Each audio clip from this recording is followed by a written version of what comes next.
नमस्कार दोस्तों। Current affairs की जो सीरीज हमने शुरू करी है, अभी इससे पहले हमने दिसंबर, नवंबर, अक्टूबर के मध्य प्रदेश के करंट अफेयर्स को यानी मंथली करंट अफेयर्स को आपको अपडेट कराया है।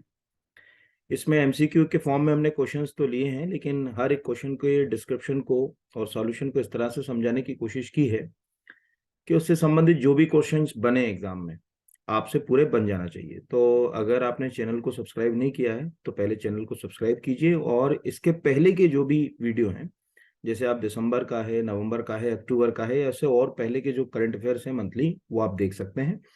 तो एग्जाम में आपको काफी हेल्प होगी, क्योंकि एग्जाम में अब जो एग्जाम की डेट होती है उससे 15 दिन पहले तक का भी करंट अफेयर्स जो है वो कई बार पूछ लिया जाता है। तो उसमें मुझे लगता है कि ये क्वेश्चंस आपके लिए काफी हेल्पफुल हो सकते हैं। चलिए शुरू करते हैं, देखते हैं आज के क्या क्वेश्चंस रखे हैं हमने। क्वेश्चन है, खेलो इंडिया यूथ गेम के उद्घाटन समारोह की मशाल को क्या नाम दिया गया है? अमरकंटक, महेश्वर, आशा और युवा। तो इसका आंसर है अमरकंटक। देखिए, हम खेलो इंडिया यूथ गेम के ऊपर जो वीडियो बनाएंगे वो फरवरी वाले करंट अफेयर्स में, क्योंकि वो जनवरी वाले करंट अफेयर्स में होगा पूरा। क्योंकि ये जनवरी में इसका केवल उद्घाटन हुआ है, लेकिन पूरा कार्यक्रम इसका फरवरी में हुआ है, तो हम उसके ऊपर तो बात नहीं करेंगे। लेकिन जो उद्घाटन समारोह हुआ था वो हुआ था 30 तारीख को, ये ध्यान रखिएगा, 30 जनवरी को। यानी औपचारिक रूप से जो है वो 30 जनवरी को सरकार ने कहा कि हम अब आज जो है वो उद्घाटन करेंगे। तो जब उद्घाटन समारोह हुआ तो 30 जनवरी से 11 फरवरी के बीच ये कार्यक्रम जो है वो चले थे। अब इसके बहुत पहले 7 जनवरी को सरकार ने इसके ऊपर जो है वो इसकी मशाल हुआ, इसका शुभांकर हुआ, इसका थीम गीत हुआ, ये सब जो है वो सरकार लेकर आ चुकी थी। तो अब क्या हो रहा है, आजकल दो तरह से क्वेश्चंस आते हैं एग्जाम में। या तो वो सीधा क्वेश्चन पंच करता है, ठीक है, कि भैया किस खिलाड़ी को कितने अवार्ड मिले, कहाँ हुआ, कब से कब तक हुआ ये।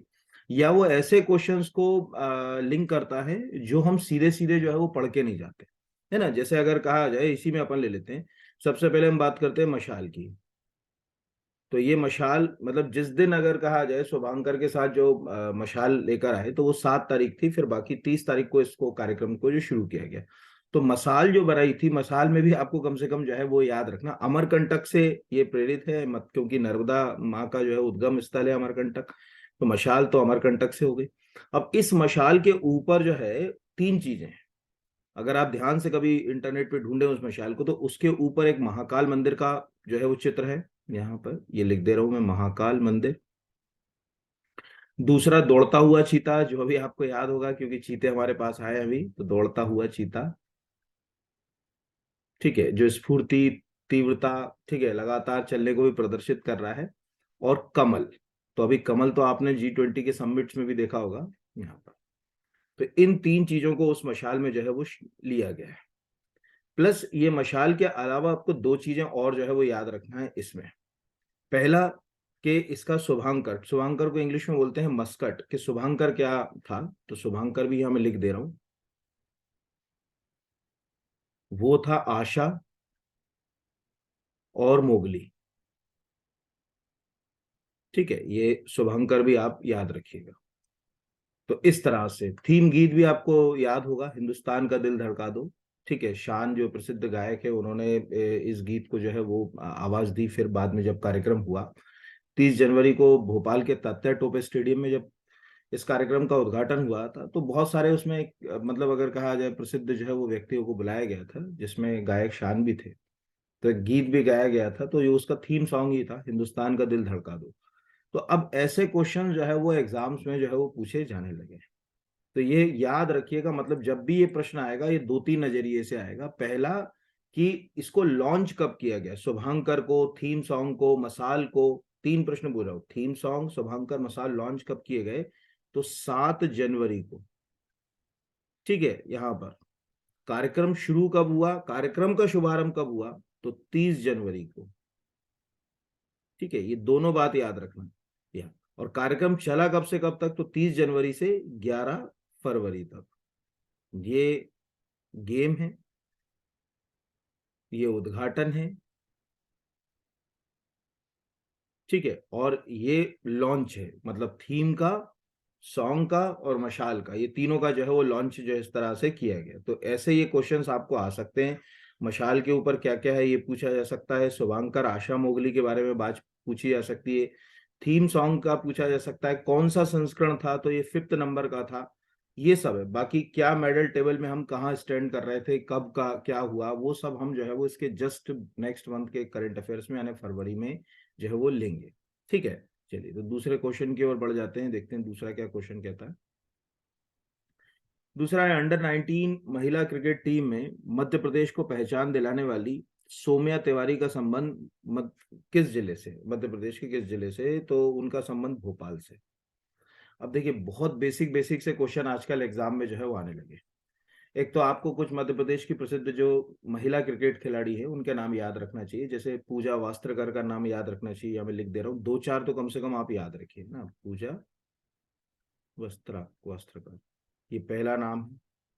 दूसरा नाम है वर्षा चौधरी का नाम याद रखिए। ठीक है, पूरा लिख लीजिएगा, वर्षा चौधरी जो है वो। तीसरा जो है वो है तमन्ना निगम।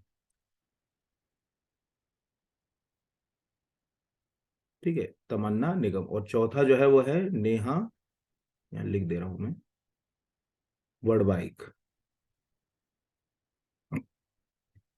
ये कुछ ऐसे खिलाड़ी हैं। ठीक है, और भी हैं जैसे निकिता सिंह है, चारू जोशी है। ये सब जो है वो मध्य प्रदेश के अंदर अगर कहा जाए महिला क्रिकेट टीम को पहचान दिलाने वाली खिलाड़ी हैं। जितने भी नाम मैंने बोले, तो इन खिलाड़ियों से संबंधित आप बुनियादी चीजें तो याद ही कर लीजिए, है ना। जैसे अगर बेसिक अगर कहा जाए कि पूजा वस्त्रकार के बारे में पूछा, तो आपको पता होना चाहिए कि भाई वो कहाँ से हैं, तो उनका जन्म कहाँ हुआ। ये तो खैर वो अब छत्तीसगढ़, लेकिन एक्चुअल वो शहडोल से बिलोंग करती है। और मध्य प्रदेश में एक बड़ा जाना माना जो है वो क्रिकेट में फेस है, क्योंकि मध्य प्रदेश क्रिकेट टीम की वो कैप्टन भी है। तो ऐसे वर्षा चौधरी का नाम है या तमन्ना निगम का नाम है, ऐसे जो है वो आप इसको जो है वो याद कर लीजिए। इसमें जो है वो कोई ना कोई क्वेश्चन जो है वो एग्जाम में बनने की संभावना है। ये मतलब आपको आ सकता है। तो अभी एक तो ये हो गया कि सौम्या तिवारी का संबंध जो है वो मतलब किससे है, तो ये वाला तो हमारा भोपाल हो गया।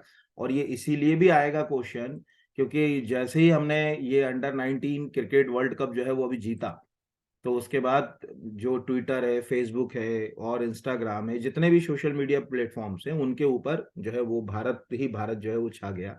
एक तो कारण उसका ये है कि जिनको ना पता हो, एक और यूनिक क्वेश्चन है इसके अंदर, कि जो अंडर 19 वुमेन क्रिकेट कप है, ठीक है, वो पहली बार हुआ है, पहली बार। उसके पहले कभी भी अंडर 19 जो है वो अगर कहा जाए वुमेन, आईसीसी ने कभी under 19 women cricket world cup नहीं कराया।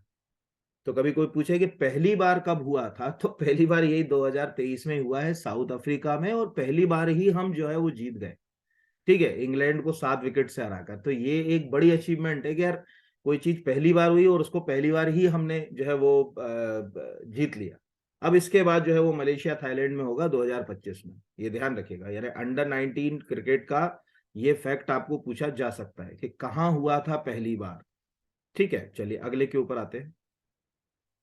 अगला है, पीएम स्वनिधि योजना में मध्य प्रदेश देश में किस स्थान पर है, प्रथम, द्वितीय, तृतीय, चतुर्थ। तो ये प्रथम स्थान पर है। आपको याद होगा पीएम स्वनिधि योजना को समझिए। देखिए कोविड जब आया था ना, तो कोविड के बाद बहुत सारे लोगों का रोजगार चला गया। तो भारत सरकार ने एक योजना लॉन्च करी थी, जो रेहड़ी वाले होते हैं, फुटपाथ पे काम करने वाले होते हैं, ऐसे लोगों के लिए, कि भैया 50,000 रुपए तक का लोन बिना किसी गारंटी के हम आपको दे देंगे। ठीक है, लॉकडाउन में। यानी जो भी रेहड़ी पटरी पर काम करने वाले जो हॉकर्स होते हैं, उनको, कि भाई उनके पास कहाँ से वो गारंटी बेचारे ला कहाँ से सकते, उनके पास खुद की एसेट्स नहीं है। तो उन्होंने कहा कि एक काम करिए कि अगर आपको 10,000 रुपए से 50,000 रुपए तक का लोन चाहिए, तो बैंक बिना गारंटी के देगा। मतलब स्ट्रीट वेंडर्स के लिए जो है वो बिना गारंटी के काम करेगा। तो जब ये लॉन्च हुई थी उसमें भी हम ही थे पहले, जहां से इसको प्रधानमंत्री जी ने जो है वो ऑनलाइन प्लेटफॉर्म से लॉन्च किया था। दूसरा, उसके बाद परफॉर्मेंस में भी हम नंबर 1 पर है। तो दो तरह के क्वेश्चन हैं इसमें, या तो पीएम स्वनिधि योजना आपसे पूछ सकता है कि का संबंध है, तो 10,000 से 50,000 तक बिना गारंटी के लोन जो है वो अगर कहा जाए। प्लस कब शुरू हुई थी, तो कोविड के दौरान। ये सबसे ज्यादा चर्चित योजना जो है वो कोविड पीरियड में इसी योजना को जो है वो माना जाता है, क्योंकि ये पहली योजना होगी जिसमें आपसे बैंक कह रहा है कि अच्छा चलो, क्यों बैंक क्या कह रहा है, सरकार दबाव डाल रही है कि भैया जो उससे बिना गारंटी के उसको जो है वो जो है क्या बोलते हैं कि मतलब लोन जो है वो प्रोवाइड कराओ। तो बस ये इतना अपन याद रख पाए, बाकी तो कुछ और क्वेश्चन जो है वो आएगा नहीं इसमें यहाँ। चलिए अगले क्वेश्चन की ओर बढ़ते हैं। अगला है G20 समिट के संदर्भ में पर्यावरण सम्मत जीवन शैली के समावेशी विकास और सुशासन, environmentally friendly life style, ethical value and global good governance विषय पर कार्यक्रम का आयोजन कहाँ किया गया था? भोपाल, ग्वालियर, इंदौर, जबलपुर। तो इसका आंसर है भोपाल। अब बहुत ध्यान समझिएगा, G20 जो है 2023 G20 ईयर हमको दिया गया है। तो ज्यादातर बच्चों को लगता है कि क्या G20 के साल भर ही सबमिट होते होंगे? हाँ, अलग अलग विषय के ऊपर, अलग अलग थीम के ऊपर ये सबमिट जो है वो कराए जाते हैं। और इस साल चूंकि हमारे पास अध्यक्षता है, तो जो भी इश्यूज होंगे उनके ऊपर अभी हम सबमिट कराएंगे। जैसे आज ये हम वीडियो अपलोड कर रहे हैं, आज 14 फरवरी है, ठीक है, अभी ये वीडियो बन रहा है। कल जो है वो G20 का एक सबमिट हुआ एग्रीकल्चर वर्किंग ग्रुप का, शुरू इंदौर में, है ना। मतलब ये वाला जैसे यहाँ भोपाल में हुआ, ऐसे ही 13 फरवरी को अभी ये एक सम्मेलन चल रहा है, अभी तो रनिंग ही है, चल ही रहा है। उसका नाम है एग्रीकल्चर, यहाँ लिख दे रहा हूं, एग्रीकल्चर वर्किंग ग्रुप का, ठीक है।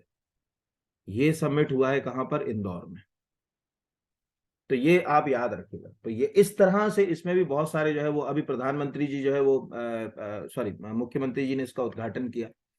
तो ऐसे हम ये कह सकते हैं। तो बड़ा आपके दिमाग में प्रश्न आएगा कि फिर G20 का जो एक्चुअल समिट जो है वो कब होगा, क्या होगा? कि साल भर ही ऐसे चलते रहेंगे? तो फिर G20 का जो एक हम हर साल जो है समिट्स को याद करते हैं कि फलाना समिट हुआ था, ऐसा समिट कहाँ होगा? तो टेक्निकली G20 का ऐसा समिट अभी सितंबर में होगा, ठीक है, 2020 में, जिसमें G20 मेंबर कंट्रीज के जितने भी हेड ऑफ द स्टेट या हेड ऑफ द गवर्नमेंट हैं वहां के, वो सब जो है वो उस समिट में पार्टिसिपेट करने के लिए आएंगे। वो समिट अभी नहीं है, वो समिट जो है वो सितंबर में। बाकी जो अलग अलग वर्किंग ग्रुप्स के समिट हैं, चाहे वो एनवायरमेंट से संबंधित हो, ठीक है, साइंस एंड टेक्नोलॉजी से संबंधित हो, हेल्थ से संबंधित हो, एग्रीकल्चर सेक्टर से संबंधित हो, वो जो है वो अभी जो है वो साल भर होते रहेंगे। इस साल कहीं ना कहीं थोड़े बहुत होते रहेंगे।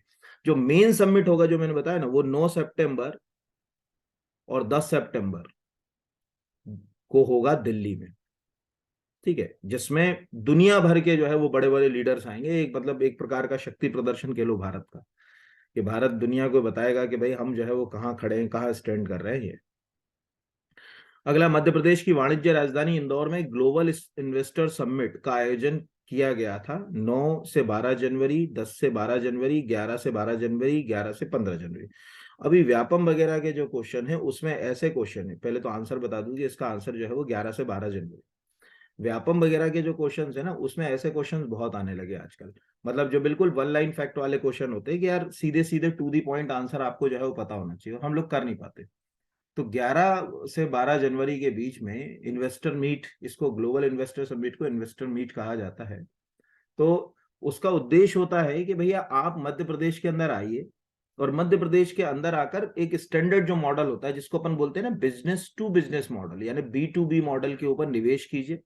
और निवेश के लिए मध्य प्रदेश सरकार और वो जो भी इन्वेस्टर, जैसे टाटा आ जाए, बिरला आ जाए, अडानी आ जाए, अंबानी आ जाए, कोई भी आ जाए, उनके साथ हम साइन करते हैं MOU, यानी मेमोरेंडम ऑफ अंडरस्टैंडिंग, ठीक है, कि भैया हम किन किन शर्तों के ऊपर आपके साथ जो है वो काम कर पाएंगे, क्या क्या, जैसे फूड प्रोसेसिंग इंडस्ट्री लगाएंगे तो कैसे लगाएंगे, फार्मा हेल्थ सेक्टर लगाएंगे तो कैसे लगाएंगे, ऑटोमोबाइल सेक्टर में काम करेंगे तो कैसे करेंगे। तो इन सब के ऊपर हम क्या करते हैं, MOU जो है वो साइन कर लेते हैं। और उसके बाद फिर वो अभी तक तो ऐसे ही होता है कि MOU ज्यादा साइन हो जाते हैं और वो कंपनियां इन्वेस्ट उतना ज्यादा हमारे यहाँ नहीं करती। तो ये इस तरह से 2 दिन के लिए इसको इंदौर में जो है वो आयोजित किया गया था, ठीक है, ये याद रखिएगा। इसको विलियम कन्वेंशन सेंटर में आयोजित किया गया था इंदौर के, और इसमें बहुत सारे देशों के साथ, वो कभी नहीं आएगा कि कब, हाँ, लेकिन ये पूछा जा सकता है कि कौन सा था, क्या ये पहली बार हुआ? नहीं, ये पहली बार नहीं हुआ, ये 7वीं बार हो रहा है। यानी ये कौन सा एडिशन है उसका? 7th। ये 7वीं बार आयोजित हो रहा है। इसके पहले 6 बार और इस तरह के global investor summits Madhya Pradesh के अलग अलग शहरों में आयोजित किए जा चुके हैं, ठीक है। तो ये अपने को याद रखना है। अगला क्वेश्चन इसी से जुड़ा हुआ मैंने पूछा है, जो इसी पे आएगा कि ऐसे क्वेश्चन भी आ जाते हैं कि इंदौर में आयोजित ग्लोबल इन्वेस्टर समिट की थीम क्या थी? मध्य प्रदेश भविष्य के लिए तैयार, आर्थिक विकास की दिशा में मध्य प्रदेश निवेश प्रोत्साहक राज्य, सतत विकास और मध्य प्रदेश। तो आंसर है मध्य प्रदेश भविष्य के लिए तैयार। ठीक है, तो अभी हमारा स्टेट जो है वो भविष्य के लिए तैयार है।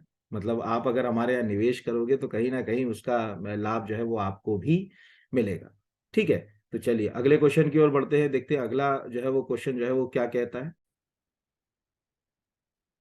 अगला क्वेश्चन है, इंदौर में 17वें प्रवासी भारतीय सम्मेलन का उद्घाटन और समापन क्रम से किसके द्वारा किया गया?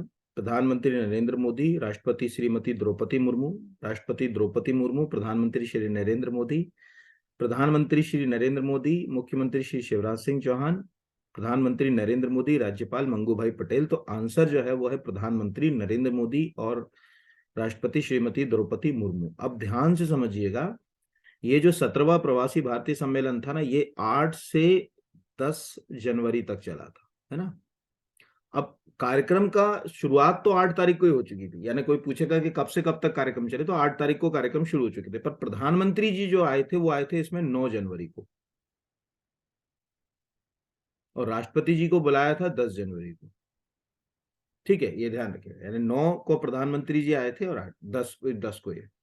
तो ये एक आपको जो याद रखना है कि 3 दिन तक चला एग्जैक्टली। सबसे ज्यादा गलती यही होगी, क्योंकि जब हम प्रवासी भारतीय दिवस की बात करते हैं तो हमें मालूम है कि महात्मा गांधी 9 जनवरी 1915 को जो है वो भारत लौटे थे साउथ अफ्रीका से।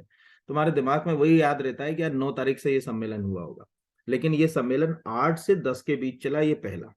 अब एक और देश में 2-3 प्रश्न आपके दिमाग में फटाफट बनने चाहिए। पहला कि ऐसा क्या है इसमें कि इंदौर में कराया गया? तो एग्जैक्टली लगभग 100 साल, लगभग, क्योंकि कोविड के कारण हम नहीं करा पाए, नहीं तो हम कोविड के कारण ही करा लेते। 28 मार्च 1918 को महात्मा गांधी पहली बार सेंट्रल इंडिया में अगर किसी शहर आए थे तो वो इंदौर ही था। ठीक है, ये ध्यान रखिएगा। तो गांधी जी आए थे इंदौर 28 मार्च 1918 को। यहाँ पर एक हिंदी का साहित्य का सम्मेलन था, तो उनको अध्यक्षता के लिए बुलाया गया, तो आए और उन्होंने उसकी अध्यक्षता भी की थी। तो एक तो इंदौर से ये जुड़ा हुआ दिन जो है वो यादगार है कि गांधी जी का जो है वो इंदौर यात्रा इससे रही, तो इससे जो है वो ये क्वेश्चन जो है वो बन सकता है यहाँ पर कि भाई गांधी जी ने पहली बार इंदौर यात्रा कब की थी, ये आ सकता है। दूसरा कि अब ये जो कोविड, चूंकि ये 17वां प्रवासी भारतीय सम्मेलन हमारे यहाँ हुआ है मध्य प्रदेश में, तो हमें इससे जुड़े हुए छोटे छोटे क्वेश्चंस भी पता होने चाहिए। अब ज्यादा तो नहीं आएंगे, जैसे आपको कम से कम 2-3 बड़े क्वेश्चन आ सकते हैं। जैसे इस सम्मेलन में हमने कुछ बहुत ज्यादा, अगर कहा जाए, विशिष्ट अतिथियों को भी बुलाया था, जैसे गुआना। तो ये आपको याद रखना कि गुआना के राष्ट्रपति जो थे वो आए थे इसमें, मोहम्मद इरफान अली उनका नाम था। मोहम्मद, यहाँ इतना लिख दे रहा हूं, मोहम्मद इरफान अली। ये आपको याद रखना है कि मोहम्मद इरफान अली किस देश के राष्ट्रपति हैं, ये आपसे। या सूरीनाम के राष्ट्रपति चंद्रिका प्रसाद संतोषी। ठीक है, तो यहां पर चंद्रिका प्रसाद, ठीक है, ये कहाँ की राष्ट्रपति हैं? तो सूरीनाम की। ऐसे क्वेश्चन भी आपसे पूछे जाएंगे। या जब प्रधानमंत्री जी 9 तारीख को आए तो उस समय उन्होंने एक इसमें स्मारक डाक टिकट जारी किया था यहीं पे इंदौर में, उसका नाम था सुरक्षित जाए प्रशिक्षित जाए। तो आपसे पूछ सकता है कि वो डाक टिकट जो है वो, अगर स्मारक डाक टिकट जो है वो, उसका जो है वो क्या टाइटल था या किस नाम से जो है जारी किया गया। तो इस तरह के प्रश्न भी आपसे लिंक करके पूछे जा सकते हैं। और प्रधानमंत्री जी जब 9 तारीख को आए थे, उन्होंने एड्रेस किया था इंदौर की, काफी तारीफ भी करी थी। ठीक है, वो चर्चा में भी रहा मुद्दा पूरे हिंदुस्तान में। तो ये बस इतना याद रखना, 17वां प्रवासी भारतीय सम्मेलन इंदौर में हुआ, 8 से 10 जनवरी को हुआ। 9 तारीख को प्रधानमंत्री जी आए, मुख्य उद्घाटन समारोह 9 तारीख को उन्होंने किया। कार्यक्रम शुरू हो चुके थे 8 तारीख को ही यहाँ पर। ठीक है, समापन सत्र में जो है वो राष्ट्रपति महोदया को बुलाया गया। गुआना और सूरीनाम के हेड ऑफ द स्टेट जो है उनको भी यहाँ पर इनवाइट किया गया, वो भी इस कार्यक्रम में जो है वो बाकायदा शामिल हुए थे। ये इतने अपने को याद रखना। और महात्मा गांधी 1918 में मध्य प्रदेश में अपनी पहली यात्रा पर आए थे। वो यात्रा इंदौर से ही शुरू हुई थी यहाँ पर वो राजनीतिक नहीं थी। अगला है, दिसंबर 2022 में मध्य प्रदेश में सबसे अधिक क्षमता वाले संत सिंगाजी ताप विद्युत संयंत्र खंडवा ने रिकॉर्ड उत्पादन किया। ये संयंत्र निम्न में से किसके द्वारा संचालित किया जाता है? ये एग्जैक्टली मध्य प्रदेश का सबसे बड़ा संत सिंगाजी जो है वो अभी सबसे ज्यादा उत्पादन यही कर रहा है। ठीक है, ये खंडवा जिले में पड़ता है संत सिंगाजी जो संयंत्र है।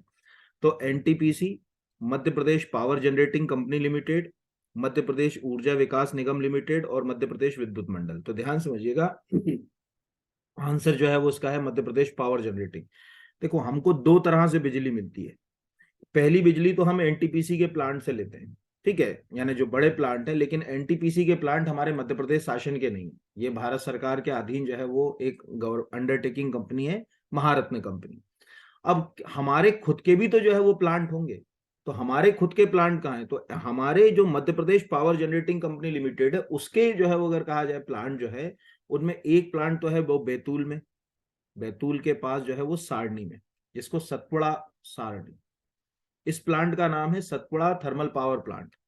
तो एक तो सतपुड़ा जो है वो आपको याद, मतलब देखो पहले याद रखना, अमरकंटक थर्मल पावर प्लांट जो है वो Madhya Pradesh power generating company limited चलाती है। सतपुड़ा थर्मल पावर प्लांट जो अभी मैंने आपको सारणी में बताया है वो भी मध्य प्रदेश जो है वो अगर कहा जाए पावर जनरेटिंग कंपनी लिमिटेड के ही कंट्रोल में। संजय गांधी वीर सिंहपुर जो पावर प्लांट है, ठीक है, वो भी इसी के अधीन है। ठीक, ये ध्यान रखिएगा।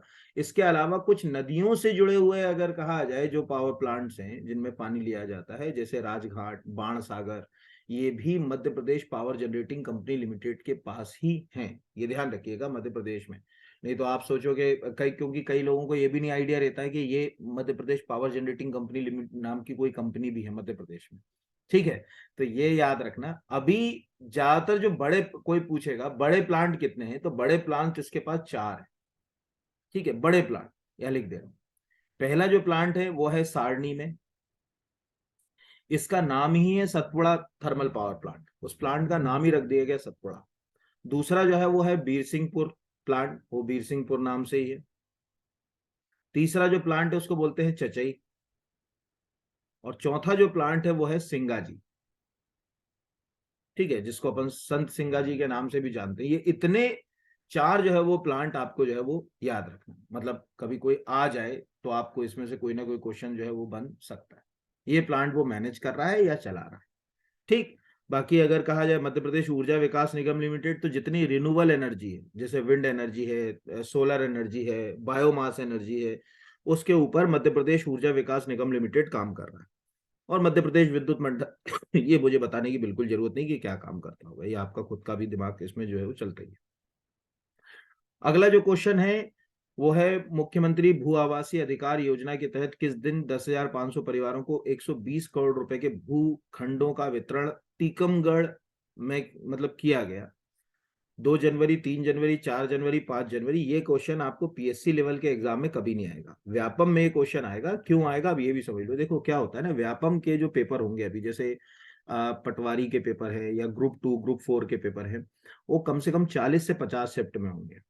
अब एक शिफ्ट में मान के चलो अपने को 20 ही क्वेश्चन लेना है, ठीक है, तो 10 शिफ्ट में भी जो है वो 200 क्वेश्चन होते हैं, और अगर 50 शिफ्ट भी हो रही है तो 2 पंजे 10, यानी 1000 क्वेश्चन चाहिए। कहां से उठाएंगे 1000 क्वेश्चन? वो ऐसे बेचुके से बच्चों वाले क्वेश्चन वहां पूछेंगे, तो पीएससी का तो लेवल ही नहीं, क्योंकि उनको करंट के 10-15 क्वेश्चन लेना है, और पीएससी का एक ही पेपर बन रहा है। ऐसा तो नहीं कि पीएससी की कोई 20-25 शिफ्ट हो रही है तो वहां आएगा।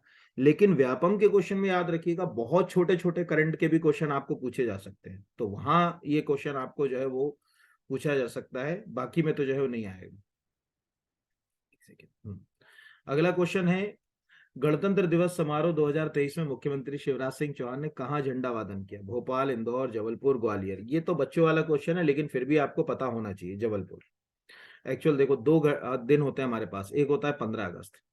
15 अगस्त को हम स्वतंत्र हुए, लेकिन हम रिपब्लिक नहीं हुए, यानी इस देश का कोई हेड ऑफ द स्टेट नहीं था, यानी राष्ट्रपति नाम का कोई पद टेक्निकली अगर हम कहा जाए संवैधानिक रूप से हमारे पास नहीं था।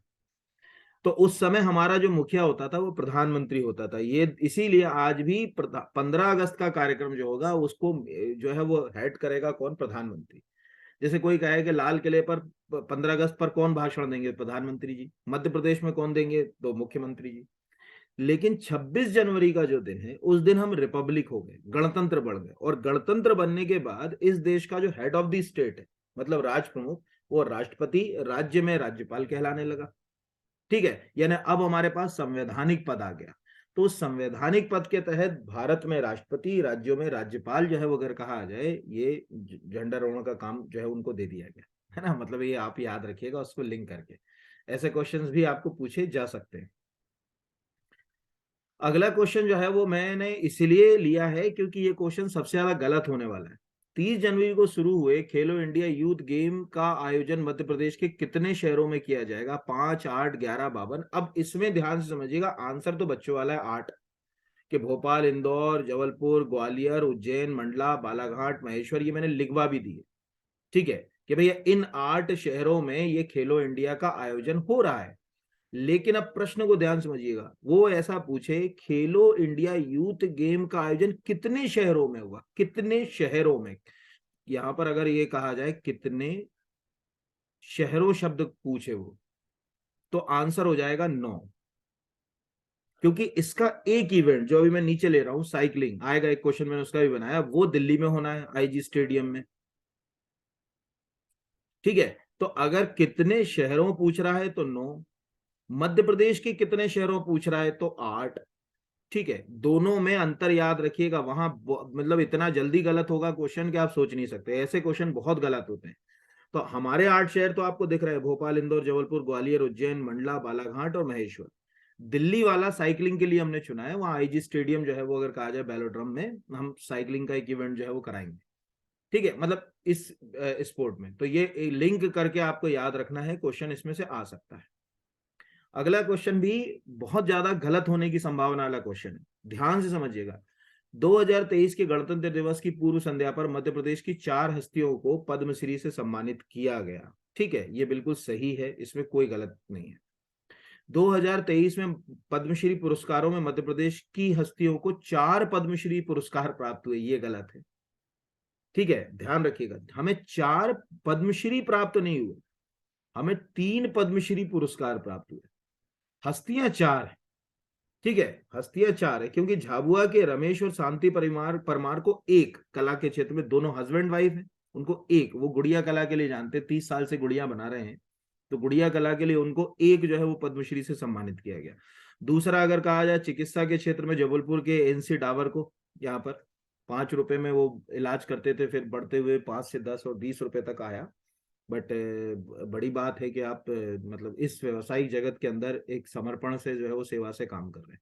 और जनजातीय कला को संरक्षित करने के लिए बेगा जोधिया बाई बेगा को यहाँ पर अगर कहा जाए उनके चित्रों के लिए, ठीक है, पद्मश्री से सम्मानित किया गया। तो ध्यान से समझना, अगर हम टोटल अवार्ड वाइज बात करें तो 3, जैसे इसके पहले वाले ईयर में हमको 5 जो है वो पद्मश्री मिले थे, इस बार हमको 3 मिले। लेकिन अगर हम पर्सन वाइज बात करेंगे, भाई कितने लोगों को ये अवार्ड मिले, तो हम पर्सन वाइज में जो है वो 4 कहेंगे कि आज 4 जो है वो हस्तियों को हमने जो है वो पद्मश्री से सम्मानित किया गया। और 4 में से 2 यानी शांति बाई और रमेश परमार जो हस्बैंड वाइफ है उनको कला के क्षेत्र में, ज्योतिया बाई उनको भी कला के क्षेत्र में, और एनसी डावर जो है, डॉक्टर एनसी डावर को जो है वो चिकित्सा के क्षेत्र में ये अवार्ड दिया गया। तो यानी मुनेश्वर चंद्र डावर, उनका पूरा नाम भी याद रखिएगा, है ना, मुनेश्वर चंद्र डावर, है ना, मुनेश्वर चंद्र डावर जो थे, तो काफी जो है वो चर्चित रहे, गरीब लोगों को उन्होंने जो है वो के लिए काम किया। और वो एग्जैक्टली क्या है, इंडियन आर्मी में डॉक्टर थे पहले, मुनेश्वर चंद्र डावर। और फिर जब वो रिटायर हो गए 1971 के वॉर के बाद, तब उनको लगा कि अब मैं लोगों की सेवा के लिए जो है वो काम करूं, तो फिर वो पहले 5 रुपए में किया करते थे, अब 2 रुपए में। सोचिए 50 साल से वो लोगों का इलाज कर रहे हैं, ना के बराबर जो है वो पैसे ले रहे हैं। सोचिए मतलब कितनी बड़ी बात है कि 1971 में उन्होंने रिटायरमेंट लिया, 71 में जो भारत पाक वॉर के बाद, 72 से उन्होंने 2 रुपए से शुरू किया। ठीक है, और अभी भी 2 रुपए से 20 रुपए, मतलब कोई ऐसा बहुत बढ़ोतरी नहीं होगी 20 रुपए कि आप सोचे कि बहुत ज्यादा उन्होंने जो है वो बढ़ाया हो यहाँ। तो ये प्रश्न भी आपको आएगा, और ये 2023 के पद्मश्री नहीं है, ये भी याद रखिएगा। 2023 में 2022 के लिए जो है अगर कहा जाए पद्मश्री जो है वो दिए गए। अच्छा, इसमें याद रखिएगा कौन कहाँ से है ना, जैसे अगर रमेश शांति परमार आएगा तो झाबुआ आपको याद रखना है, गुड़िया कला आपको याद रखना है कि वो गुड़िया बनाते हैं। तो उसके लिए आपको ये प्रश्न, ऐसे ही प्रश्न आजकल जो है वो आएंगे। जैसे जोधिया बाई बेगा आएगा तो आपको पता होना चाहिए कि वो उमरिया से हैं। ठीक है, उमरिया की रहने वाली हैं और जो है वो चित्र बनाती हैं यहाँ पर बेगा। अब चूंकि उनका नाम ही ज्योतिया बाई बेगा है तो फिर आपको इसमें मुझे बताने की जरूरत ही नहीं, जनजातीय चित्रों के लिए जो है वो प्रसिद्ध है। अगला है आठवें भारतीय अंतर्राष्ट्रीय विज्ञान महोत्सव का आयोजन, यानी इंडियाज इंटरनेशनल साइंस फेस्टिवल का आयोजन कहाँ किया गया? इंदौर, ग्वालियर, भोपाल, जबलपुर। तो ये जो कार्यक्रम था ये मूल रूप से भोपाल में आयोजित किया गया था। और ये वन लाइन फैक्ट वाला क्वेश्चन, मतलब इसमें मुझे नहीं लगता कि बहुत ज्यादा कोई बड़ा कोई क्वेश्चन जो है वो बनेगा। वन लाइन फैक्ट वाला क्वेश्चन जो है वो इसमें आपको पूछा जा सकता है। तो ये वाला आप याद रखिए, ज्यादा कुछ मेहनत की बात नहीं। चलिए अगले क्वेश्चन की ओर बढ़ते हैं, देखते हैं अगला। अब अगला क्वेश्चन है, Rewa ultra mega solar limited को नवीनीकरणीय ऊर्जा परियोजना के लिए रूरल इलेक्ट्रिफिकेशन कॉर्पोरेशन द्वारा कितने करोड़ की वित्तीय सहायता उपलब्ध कराने का निर्णय लिया गया है? 500 करोड़, 750 करोड़, 1000 करोड़ या 2000 करोड़? तो आंसर इसका है 1000 करोड़। देखिए ऐसे भी याद रखिएगा कि जब हम सोलर एनर्जी की बात करते हैं तो सोलर एनर्जी में अगर मध्य प्रदेश में सबसे चर्चित अगर कहा जाए कोई प्लांट अभी तक है तो 2018 में शुरू हुआ जो है Rewa ultra mega solar limited के द्वारा बनाया गया ये प्लांट। इसको जनरली हम RUMSL कहते हैं। Rewa ultra mega solar limited के द्वारा ये प्लांट जो है वो बनाया गया है, काफी चर्चित है। 250 मेगावाट की 3 यूनिट है इसमें, मतलब 3 तरह से अगर कहा जाए पैनल लगाए गए हैं, तो कुल 750 मेगावाट जो है वो बिजली का उत्पादन करता है सोलर एनर्जी। ये टोटल ये याद रखिएगा। रीवा, चूंकि रीवा जिले में है इसलिए रीवा इसका जो है वो नाम पड़ गया। तो इस तरह से यानी ये फोटोवोल्टिक सोलर प्लांट में अभी कहा जाए कि मध्य प्रदेश का सबसे चर्चित जो है वो फोटोवोल्टिक प्लांट है। इसके अलावा भी बहुत सारे जो है वो मध्य प्रदेश के अंदर जो है वो प्लांट जो है वो लगाए जा रहे हैं जिनसे हम बिजली पैदा करेंगे। तो कम से कम जब ऐसे प्रश्न आते हैं तो इनके 2-4 फेस आपको याद कर लेना चाहिए कि और कहां पर जो है वो हम सोलर एनर्जी की दिशा में काम कर रहे हैं। तो एक हम काम कर रहे हैं आगर, शाजापुर और नीमच में। यह लिख दे रहा हूं मैं, आगर, शाजापुर, नीमच। ठीक है, ये एक ही है पूरा। तो आगर, शाजापुर, नीमच में हम लगा रहे हैं 1500 मेगावाट का। ये अंडर कंस्ट्रक्शन है। कोई पूछेगा कि क्या बन गया है? नहीं, ये अभी अंडर कंस्ट्रक्शन है, पूरी तरीके से अभी शुरू नहीं हुआ। ओमकारेश्वर का तो सबको मालूम ही है, 600 मेगावाट का हम ओमकारेश्वर में लगा रहे हैं, खर जो है वो खंडवा जिले में ओमकारेश्वर, ये 600 मेगावाट का लगा है।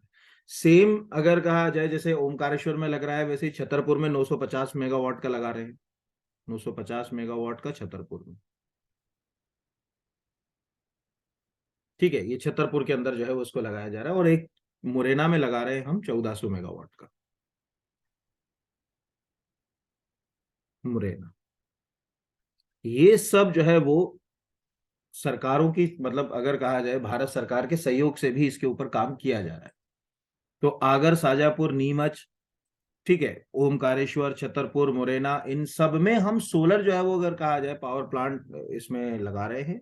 और इससे अच्छा खासा जो है वो मतलब हमारे यहाँ इलेक्ट्रिसिटी का क्या होगा, प्रोडक्शन होगा।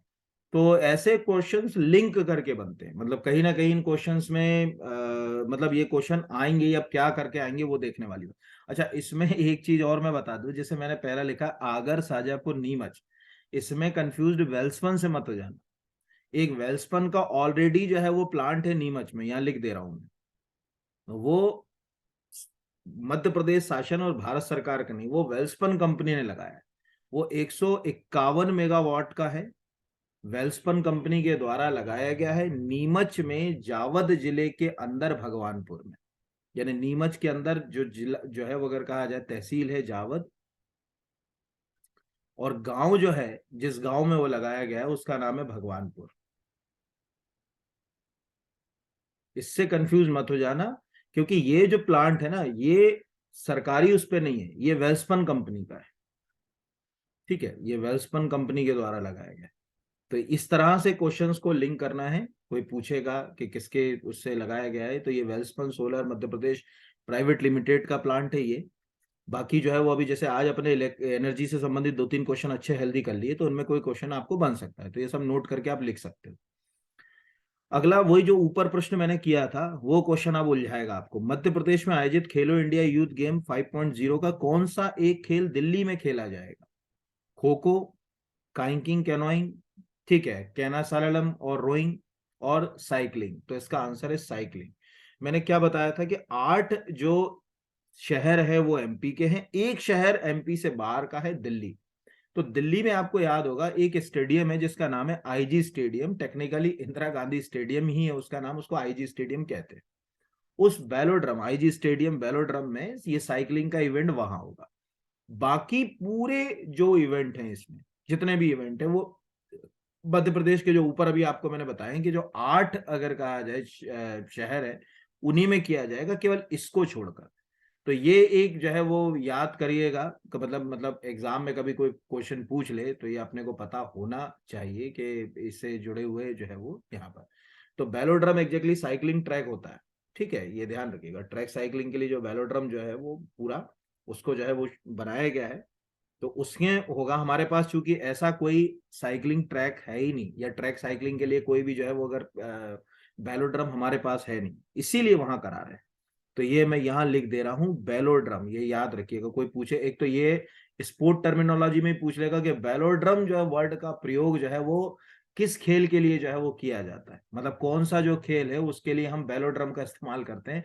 तो हमेशा याद रखिएगा बेलोड्रम का संबंध केवल और केवल टेक्निकली अगर कहा जाए साइकिलिंग से होगा, कभी भी, है ना। आज आप क्या करिएगा, इंटरनेट पर इस क्लास के बाद जाइएगा, बेलोड्रम टाइप करिएगा और इमेज पर जाइएगा, तो आपको बहुत सारे जो है वो ट्रैक साइकिलिंग के जो है वो इमेज मिलेंगे, है ना। तो ये यहाँ पर अगर कहा जाए, ये मैं लिख दे रहा हूँ ट्रैक साइकिलिंग। और इसके लिए सबसे अच्छा स्टेडियम कौन सा है? इंदिरा गांधी स्टेडियम। ये कहाँ पर है? दिल्ली में। इसीलिए ये इवेंट हम वहां करा रहे हैं। और ये क्वेश्चन मोस्ट आईएमपी है, 3-4 तरह से आपको पूछा जाएगा एग्जाम में, ये मैं प्रॉमिस कर दे रहा हूँ। ये पीएससी यूपीएससी कहीं भी पूछ सकता है वो आपसे, यूपीएससी में भी पूछ सकता है वेलोड्रम जो है टर्मिनोलॉजी। अगला है, मुख्यमंत्री श्री शिवराज सिंह चौहान के द्वारा किस स्थान पर नर्मदा जयंती महोत्सव में लाडली बहन योजना की घोषणा की गई? अमरकंटक, जबलपुर, नर्मदापुरम, महेश्वर। तो नर्मदापुरम, यानी पुराना नाम अगर कहा जाए होशंगाबाद, तो होशंगाबाद में नर्मदापुरम में जो नर्मदा जयंती समारोह हुआ था, तो उस नर्मदा जयंती समारोह में मुख्यमंत्री जी जो है वो शामिल हुए। तो उसी समारोह के दौरान मुख्यमंत्री जी ने लाडली बहन योजना की जो है वो घोषणा की थी कि हम लाडली बहन योजना नाम से एक योजना चलाएंगे, जिसमें हमारी जो बहनें होंगी उनको 1,000 रुपए की आर्थिक मदद दी जाएगी। तो ये केवल और केवल घोषणा हुई है, मतलब उस समय घोषणा थी। फिर सरकार ने उसके ऊपर जो है वो मतलब प्रोग्राम उसका जारी करा। तो अभी सरकार ने कहा कि भैया 8 मार्च से, चूंकि आपको मालूम होगा कि 8 मार्च अंतर्राष्ट्रीय महिला दिवस, ठीक है, तो 8 मार्च से इसके फॉर्म भरना क्या होंगे, शुरू होंगे। और 8 मार्च से जो ये फॉर्म भराएंगे, 2 महीने तक इसके फॉर्म भराएंगे। और उसके बाद फिर जो है जैसे 8 मार्च से 8 अप्रैल, 8 अप्रैल से 8 जो है वो अगर कहा जाए मई, तो अब 2 महीने में फॉर्म भर के फॉर्म वॉर्म चेक कर लिए। ऐसे भी जो इनकम टैक्स वगैरह भरते हैं उनके लिए ये योजना नहीं है, ठीक है, ये ध्यान रखिएगा। अब 2 महीने फॉर्म भरने के बाद जून में जो है वो ये योजना जो है वो शुरू होगी। तो इस तरह से मतलब आपको कोई क्वेश्चन अगर आएगा तो ये 2-3 तरह से क्वेश्चन आ सकते। एक तो ये आ सकता है कि क्वेश्चन जो है वो कहाँ इसकी घोषणा की गई, तो नर्मदापुरम।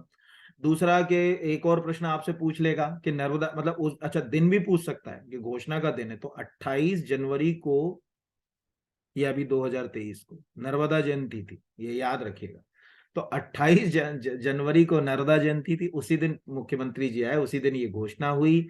8 मार्च से फॉर्म भराएंगे और जून से योजना लागू होगी। तो फैक्ट नंबर 1, 8 मार्च। फैक्ट 2, योजना कब से जो है वो अगर कहा जाए लागू होगी, पूरी तरीके से जून से लागू कर दी जाएगी, जिसमें बहनों के खातों में हर महीने 1,000 यानी साल में 12,000 रुपए की उनको आर्थिक सहायता प्रदान की जाएगी।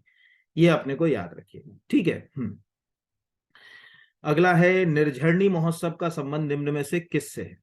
स्वतंत्रता संग्राम सेनानियों के प्रति कृतज्ञता व्यक्त करने, वृक्षों के प्रति कृतज्ञता व्यक्त करने, नदियों के प्रति कृतज्ञता व्यक्त करने, मातृभूमि के प्रति कृतज्ञता व्यक्त करने। आंसर है नदियों के प्रति कृतज्ञता व्यक्त करने के लिए हम निर्झरणी महोत्सव मनाते हैं। जैसे अभी इस बार जो है वो अभी हर जगह, जैसे कभी नर्मदापुरम में हो जाएगा, कभी जो है वो जबलपुर में हो जाएगा, कभी बालाघाट में हो जाएगा, ऐसे निर्जरणी महोत्सव को मनाया जाता है। बाकी तो इसमें बहुत ज्यादा नहीं है, लेकिन व्यापम के क्वेश्चंस के लिए मैंने ये शामिल कर लिया क्योंकि अभी ये चर्चा में है। अगला है, मध्य प्रदेश के किस जिले में भूजल स्तर को सुधारने हेतु जल मंदिर योजना की शुरुआत की गई? डिंडोरी, बालाघाट, बुरहानपुर, दतिया। तो थोड़ा बहुत अगर किसी ने करंट अफेयर से अपडेट होगा तो उसको मालूम होगा, हर घर जल योजना जो है, ठीक है, उसमें नंबर 1 परफॉर्मेंस जो डिस्ट्रिक्ट है हमारा वो है बुरहानपुर।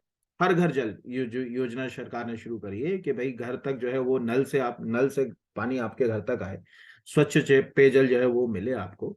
तो उसके लिए बुरहानपुर नंबर 1 है हमारा। तो चूंकि जब बुरहानपुर आ गए हैं तो भूजल स्तर से जुड़ी हुई जो जल मंदिर योजना हम शुरू कर रहे हैं, इसमें हम क्या करेंगे, ग्राउंड वाटर लेवल को हमको बढ़ाना है। ठीक है, जल मंदिर यहां पर अगर कहा जाए, यानी आपका जल भी आपके लिए मंदिर, उसको आप बढ़ाओगे तो हमारा भविष्य उसके ऊपर आश्रित है। ठीक है, तो हम ग्राउंड वाटर, जो जमीन के नीचे भूमिगत जल जिसको आप कह लो, तो रूफ वाटर हार्वेस्टिंग करना और अदर जो अन्य तरीके हैं, प्लांटेशन करना, इन सबसे ग्राउंड वाटर हार्वेस्टिंग होती है। ठीक है, या ग्राउंड वाटर जो है वो बढ़ता है, भूमिगत जल बढ़ता है। तो इसमें ये क्वेश्चन बहुत ज्यादा तो नहीं, लेकिन फिर भी क्वेश्चन जो है वो पूछा जा सकता है। ठीक है, अगला है, 26 जनवरी से 30 जनवरी तक लोकरंग का आयोजन कहाँ किया गया? इंदौर, नर्मदापुरम, दिल्ली, भोपाल। तो हमेशा याद रखिएगा, लोकरंग भोपाल में ही होता है। और कोविड के कारण अभी ये हुआ नहीं था, कोविड के बाद फिर लोकरंग हुआ। तो लोकरंग में क्या होता है, भारत के अलग अलग राज्य की कला संस्कृति, खान पान, उत्सव, वैभव, इन सब का एक ये जो है वो कार्यक्रम है, जिसमें आप अलग अलग राज्यों के नृत्यों को देख सकते हैं, अलग अलग राज्यों के भोजन व्यंजनों को देख सकते हैं, वहाँ की कलाओं को, जैसे वहाँ किस तरह के अगर कहा जाए साधन है, उन सब को आप यहाँ पर देख सकते हैं। तो अभी चूंकि 2020 में कोविड आ गया, 2021 में भी स्थिति ठीक नहीं रही, तो 2 साल तो ये हुई नहीं। अब जो है वो अगर कहा जाए 22 का जो है वो ये हुआ था, मतलब उसमें भी ठीक से कार्यक्रम सरकार ने उसको मतलब उस पे किया था। ये पहला बड़े पैमाने पर जो है वो कार्यक्रम हुआ अभी 26 से 30 जनवरी को। इसीलिए ये भी क्वेश्चन आपको लिंक करके आ सकता है। वैसे जिनको पता होगा वो तो कर ही लेंगे इसमें। ठीक है, तो इसमें ये हो गया। अगले के ऊपर आते हैं। जनवरी 2023 में मंत्रिपरिषद बैठक में लिए गए निर्णय के अनुसार महिला स्व सहायता समूहों को 3 लाख रुपए तक के बैंक ऋण पर अतिरिक्त कितने प्रतिशत ब्याज की प्रतिपूर्ति किए जाने का प्रस्ताव है? 1%, 2%, 3%, 4%। 2%। केवल पीवी के लिए ये क्वेश्चन काम का है। ठीक है, व्यापम के लिए। पीएससी में इस तरह के क्वेश्चंस नहीं आते कि मंत्रिमंडल ने कौन सी बैठक ली, कब ली, क्योंकि ये बिल्कुल रनिंग क्वेश्चंस होते हैं। तो ये व्यापम में हेल्पफुल होगा, किसी ना किसी सेट में आपको पूछ ही लेगा, ये तो मुझे मालूम ही है व्यापम के। तो इसीलिए ये कुछ क्वेश्चंस तो क्या होते हैं व्यापम के अनुसार भी सेट के। मैं अभी एक क्वेश्चन पेपर आपको बना भी दूंगा अगले हफ्ते में, पूरा 3-4 महीने के करंट अफेयर्स का, जो व्यापम के अकॉर्डिंग होगा पूरा। यहाँ चलिए अगले के ऊपर आते हैं। 8वें इंडिया इंटरनेशनल फेस्टिवल, ये तो अभी मैंने आपको ऊपर क्वेश्चन में बताया था कि भोपाल में हुआ। तो 8वें इंडिया इंटरनेशनल फेस्टिवल में 1600 विद्यार्थियों के द्वारा एरो रोबोट असेंबल करने का रिकॉर्ड बनाया गया। ठीक है, मैनेट भोपाल में, राजीव गांधी प्रौद्योगिकी संस्थान भोपाल में, सागर विश्वविद्यालय सागर में, आईआईटी इंदौर में। तो आंसर जो है वो है मैनेट भोपाल में। और इसमें इंस्टाग्राम, ट्विटर के ऊपर सरकार ने इसको काफी प्रचारित किया, कहा कि हमने भैया जो है वो हांगकांग का भी रिकॉर्ड जो है वो तोड़ दिया। इसमें असेंबल करा, यानी कि आपको पार्ट्स खुले दिए, उसको असेंबल करके आपने रोबोट असेंबलिंग करी उसमें। तो ऐसे भी एनआईटी में आता है। मैनेट तो आपको मालूम ही होगा, मध्य प्रदेश में अगर हम उच्च शिक्षा संस्थानों की बात करते हैं तो उसमें सबसे ज्यादा चर्चित जो संस्थान है वो भोपाल के अंदर है, मैनेट। नाम उसका मैनेटियम, क्योंकि वो है Maulana Azad national institute for of technology, MANIT जो है वो यहाँ। लेकिन चूंकि अब उसको एनआईटी के अंदर रखा गया है तो उसको एनआईटी भी कहते हैं, है ना। तो उसमें कंफ्यूज मत होना कि कोई पूछेगा कि एनआईटी भोपाल में और मैनेट भोपाल में क्या दो अलग अलग जगह हैं। नहीं, जब भारत सरकार ने एनआईटी एक्ट बनाया तो ये ऐसे सब इंस्टीट्यूशन जो है वो national institute of technology act के अंदर चले गए और वो एनआईटी से जो है वो जुड़ गए। तो 1960 से जो है ये मैनेट काम कर रहा है। और मतलब अपने आप में नाम है, ठीक है, मेरिट का नाम है। तो और मौलाना अबुल कलाम आजाद के नाम पर है, तो मुझे बताने की जरूरत नहीं। इस क्लास में ऑलमोस्ट जितने स्टूडेंट होंगे उन सबको ये मालूम होगा कि देश की स्वतंत्रता के बाद इस देश के पहले एजुकेशन मिनिस्टर वही थे। तो उन्होंने हायर एजुकेशन के लिए बहुत सारे इंस्टीट्यूशन जो है वो खड़े किए थे। तो उन्हीं में से ये एक भोपाल का इंस्टीट्यूशन था। तो 1960 में खड़ा हुआ। तो 1958 में क्या हुआ, मतलब जब शिक्षा मंत्री के रूप में रहे वो, तो 58 में जब उनका निधन हो गया और ये 60 में बना, तो उन्हीं के सम्मान में इसका नाम मैनेट कर दिया गया। तो मैनेट और 8वां इंडियाज इंटरनेशनल फेस्टिवल जो है वो कहाँ आयोजित हुआ, वो भोपाल में हुआ। ये भी अपने लिए क्वेश्चन हो सकता है। तो इन्हीं में से कोई क्वेश्चन जो है वो बनेगा। तो बहुत बहुत धन्यवाद आपको। मैंने आपको समझाने की कोशिश करी कि किस तरह से दो नजरिए के क्वेश्चन बनेंगे। ध्यान से समझ लीजिए सभी लोग जाते हो। मैंने अभी आपको ऊपर से नीचे बताया पीएससी के क्वेश्चंस होंगे। चूंकि मैं आपको बता रहा हूँ पीएससी में, ध्यान से समझिए, पीएससी में 100 क्वेश्चन आना है। और सपोज मोटा मानो कि अपन एमपी के करंट अफेयर्स के 5, तो उनको 5 सबसे बेस्ट वन क्वेश्चन चुनना है। व्यापम में ध्यान रखिएगा, अगर मान के चलिए जैसे लास्ट पटवारी के ले लें अपन, पटवारी का पेपर 40 शिफ्ट में हुआ। एक शिफ्ट में हम मोटा अभी थोड़ी देर के लिए मान लें, ठीक है, आपका 20 क्वेश्चन ही मान लें, चलो 25 ही मान लें यहां पर। तो 25 को शो, यानी यहां पर अगर कहा जाए 1000 क्वेश्चन, कहाँ 5 क्वेश्चन में से क्वेश्चन का चयन करना, कहाँ 1000 क्वेश्चन में से क्वेश्चन का चयन करना। इसीलिए व्यापम वाले जो पेपर है उसमें बहुत बेसिक बेसिक रोजमर्रा के करंट अफेयर्स के क्वेश्चन भी पूछे जा सकते हैं। ठीक है, ये याद रखिएगा। तो उन पे उनको कहाँ से करें, उनको न्यूज़पेपर से करने की आदत डालो, न्यूज़पेपर पढ़ने की आदत डालो। कितना फॉलो करोगे किसी को? ठीक है, न्यूज़पेपर खुद भी पढ़ो, खुद की अपनी अप्रोच भी आपको डेवलप करना पड़ेगी। हम सोचेंगे सब कुछ पका पका मिल जाए, वो भी बड़ा कठिन काम है। उसमें हमारी क्यूरोसिटी खत्म हो जाती, हमारी सोचने की क्षमताएं खत्म हो जाती, हम याद नहीं रख पाते। चलिए, तो बहुत शुभकामनाएं आप सबको। और आपके कमेंट्स बहुत अच्छे लगते हैं, बड़े सकारात्मक कमेंट करते हैं आप लोग, ये अच्छा लगता है।